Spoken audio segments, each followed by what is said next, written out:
Okay, so in this video, I'm going to show you the simple way to make ormus using the wet process. And if you don't know what ormus stands for orbitally rearranged monoatomic elements, also known as monoatomic gold.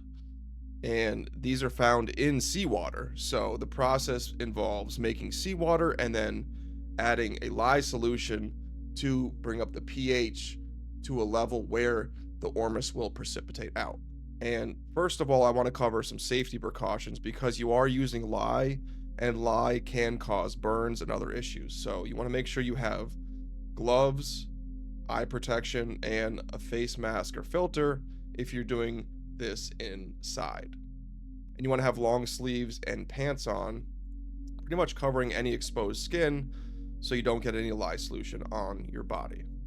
And you want to make the lye solution in an open air environment with an open window or just outside so you don't breathe in the fumes.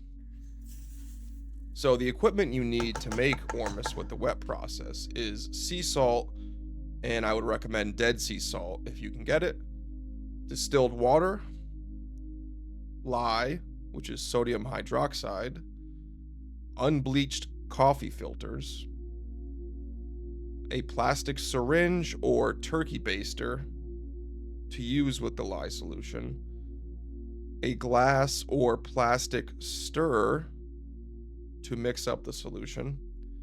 You're going to need a stove or a heat source to heat up the water to dissolve the sea salt with an enamel or a stainless steel pan.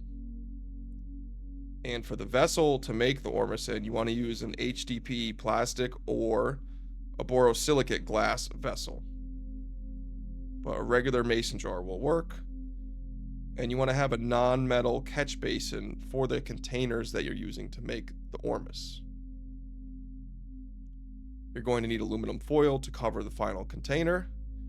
And last but not least, this is actually the most important part of this process, is a pH meter. And you want to have a high quality pH meter because you need to find the exact pH of the solution down to the 100th place. So you want to make sure you actually invest in a high quality pH meter. And this is another important factor for making ormus with the wet process, is the environment that you make it in and the timing of when to make it. So when you make the ormus, you want to be at least 6 feet away from any device with EMF, like your phone, a watch, a computer, a TV, anything basically that can interfere with the precipitate forming in the process. And ideally, I would make it with candlelight if you can, so you could turn off the lights and kind of reduce some of that electricity. So it's best to make ormus 3 days before a full moon or 3 days before an equinox. And this is because these days are the highest energy days and will increase the yield of your ormus. You can make it on other days, but ideally you want to make it around the full moon or around the equinox. And there's plenty of these days during the year, so you don't need to stress. And the first step for making ormus is to make the lye solution. And you want to make sure you have proper safety equipment, and I covered that in the beginning because that's important. And the recipe for the lye solution is 2 tablespoons of lye, sodium hydroxide, per cup of distilled water. And you want to always add the lye to the water to prevent an intense reaction. And you do not want to inhale these fumes while it's reacting, so you want to do this in a well-ventilated area with a window open or outside. And you're making this lye solution in a plastic container because it can burn through other materials. And then the next step is to make reconstituted seawater. So we can't just go to the ocean and get the seawater because it's full of all different pollutants and microplastics and things, so you don't want to have that in your final ormus, so you need to make it yourself. And the recipe for reconstituted seawater is 1 cup of Dead Sea salt per gallon of distilled water. And you're just going to heat up the water on the stove on a lower temperature and slowly mix in the sea salt. And once it's dissolved, you can take it off and let it cool. And depending on the size of the vessel that you're going to make the ormis in, you only want to fill it 2/3 of the way with the seawater, because you're going to have to add lye solution to that jar and you don't want to overfill it. So if you're going to use a gallon glass jar, you need to only put 2/3 of a gallon of that salt water into the jar so you have room. And you want to make sure you pour that reconstituted salt water through one of those unbleached coffee filters to remove any particulates. And then you want to allow the water to cool before you start the process of making ormis. So once the water's cool and you have the lye solution, you're going to slowly add the lye solution to that glass jar of salt water while you're simultaneously stirring with a glass stirrer going in a clockwise direction. And while you're adding it, you're constantly monitoring the pH. So you want to have the pH meter basically sitting on the jar in the water, so it's always monitoring the pH. And you're going to slowly add more and more lye solution until you get it to a pH of 10.78.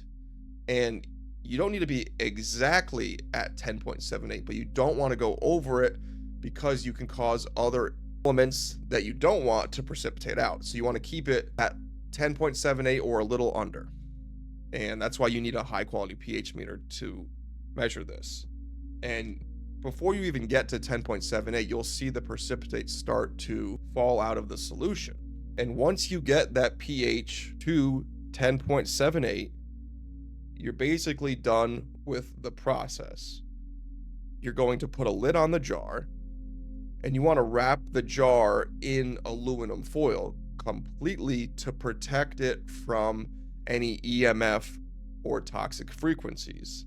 And what you can also do is put the jar in a metal bucket and just cover the top with aluminum foil, because that metal is basically acting as a Faraday cage, and it'll protect it and it'll allow more ormis to precipitate out of the solution. And you want to keep it away from the sun, so it's going to be in the dark, and you want to allow that ormis to settle out for 24 hours. And then after 24 hours, you're going to use a siphon, like a gas siphon, to remove the top layer of the lye water solution.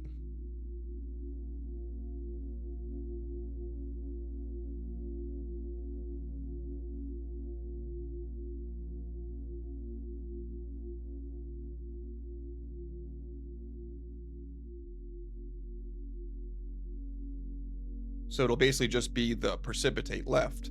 And then you're going to add a 1-to-1 ratio of distilled water to whatever amount of ormis is in the jar. So if you have a liter of ormis left, you're going to add a liter of distilled water and stir that with the glass stirrer.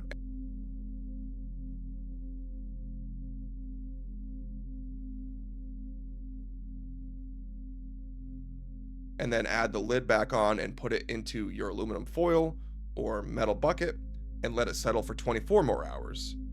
You're going to repeat that process at least 3 times, so it'll take 3 days of siphoning out the lye water, adding in distilled water at a 1-to-1 ratio until all of the lye water is gone. And you want to remove the lye water because it's not something you want to be ingesting. So the more the better with this process, but 3 days of siphoning should be enough. And the final and most important part of this process is the storage. So once you have it siphoned off and you have just the precipitate left after the 3rd day or however many days you're going to do this process, you need to dilute it 1-to-1 with distilled water. And again, you need to store it in a cool, dark place, wrapped in aluminum foil or a metal bucket covered in aluminum foil, away from sunlight and any EMF devices.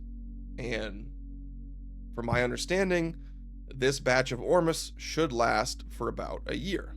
And for ratios of how much to use, that's up to you. I've done a teaspoon, a tablespoon. It kind of depends what you're looking for and what your experience is with ormis, but it's always better to start small. So with a teaspoon and work your way up to maybe a tablespoon and see how that feels. And for plants, about a tablespoon per 5 gallons is what I use to fertilize the plants with Ormus. If you need any more help with this process, just leave me a comment. And most of this process I took from Chris Emmons' book about making Ormus, and that's a great resource if you want to see other processes or see more details about this one. I hope this is helpful. Have a great day.